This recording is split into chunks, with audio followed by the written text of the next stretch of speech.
तपाईं सबैजनालाई मेरो YouTube च्यानलमा स्वागत छ। आजको भिडियोमा म तपाईहरुलाई युके इमिग्रेसनमा के क्वेशन सोध्छ एज अ स्टुडेन्ट त्यसको बारेमा बताउने छु। यो भिडियोमा तपाईहरुलाई आफ्नो रियल एक्सपिरियन्स पनि शेयर गर्ने छु, किनकि म आउँदाखेरि मलाई के क्वेशन सोधेको थियो, के डकुमेन्ट मागेको थियो त्यसको बारेमा तपाईहरुलाई बताउने छु। किनकि अब यो जनवरी आउँदै छ, धेरै जना स्टुडेन्टहरु नेपालबाट आउँदै हुनुहुन्छ, हेल्प होस् भनेर म यो भिडियो बनाउन लागेको। सो प्लिज सबैजनाले च्यानल सब्स्क्राइब गरिदिनु होला, राम्रो लागेमा लाइक गरिदिनु होला र के डकुमेन्ट चाहिन्छ त्यसको बारेमा कुरा गरौँ। मैले एउटा लिस्ट बनाएको छु, किनकि कन्सल्टेन्सीहरुले डराइदिन्छ कि ठुलो इन्टरभ्यु हुन्छ भनेर। म आफ्नो कुरा गर्ने हो भने म प्लेनमा आउँदाखेरि म आफ्नो एड्रेस प्लेनभरि नै याद गर्दै आइरहेको थिएँ, तर त्यस्तो केही सोधेन। त्यस्तो कसलाई हुन्छ भन्दाखेरि जसले अब सोधेको क्वेशनको एन्सर राम्ररी दिन सकेन भने, मागेको डकुमेन्ट दिन सकेन भने तिनीहरूलाई मात्रै इन्टरभ्यु जस्तै लिने हो, सबैलाई लिँदैन। इमिग्रेसन एकदम इजी नै हुन्छ। सो तपाईं आफ्नो साथीहरुसँग कुरा गर्दाखेरि पनि सोध्नु भयो भने उनीहरूले भन्छ कि हैन मलाई 5 मिनेटमा छोड्दिएको थियो।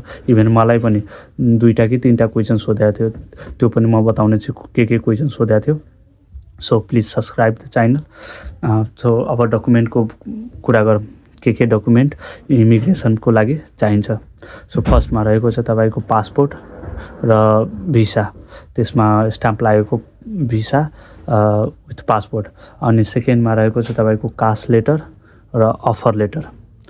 फाइनान्शियल डकुमेन्टमा रहेको छ तपाईको लोन लिनु भएको छ भने स्टुडेन्ट लोन लेटर र त्यसको साथसाथै डिस्बर्समेन्ट लेटर।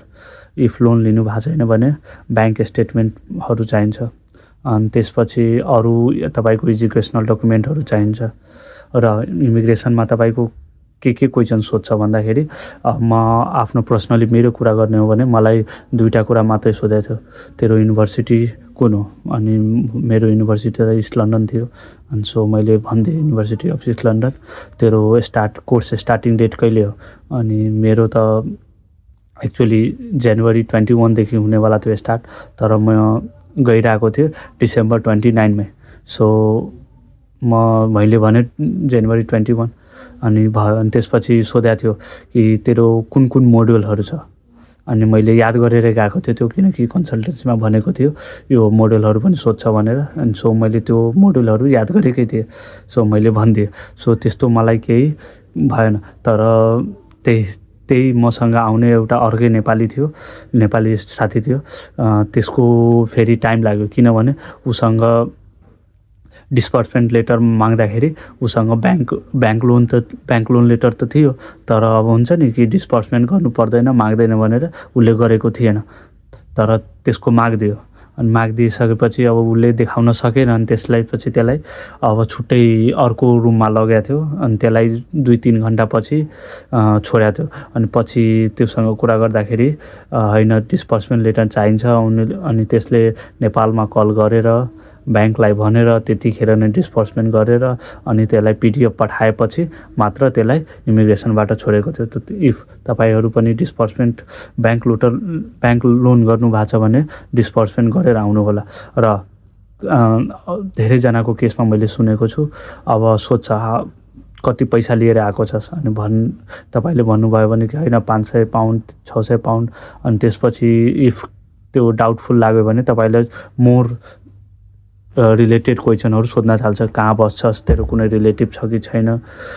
यो 500 तेरो रुम बुक भएको छ कि छैन? होस्टेलमा बस्छस् कि बाहिर प्राइभेटमा बस्छस्? यस्तो क्वेशनहरु सोध्न थाल्छ। तेरो एड्रेस को हो? तलाई लिन को आएको छ? यस्तो क्वेशनहरु इफ इमिग्रेसन अफिसरलाई डाउट लाग्यो भने। सो यो कुराहरु तपाईहरु प्रिपेयर भएर आउनु होला। सो इफ तपाईहरुलाई केही डाउट छ भने, अरु केहीको बारेमा जान्न चाहनुहुन्छ भने यो च्यानललाई सब्स्क्राइब गर्नु होला र तल कमेन्ट छोड्दिनु होला। म तपाईलाई त्यसको बारेमा अर्को नेक्स्ट भिडियो बनाउने छु। Thank you for watching this video. By.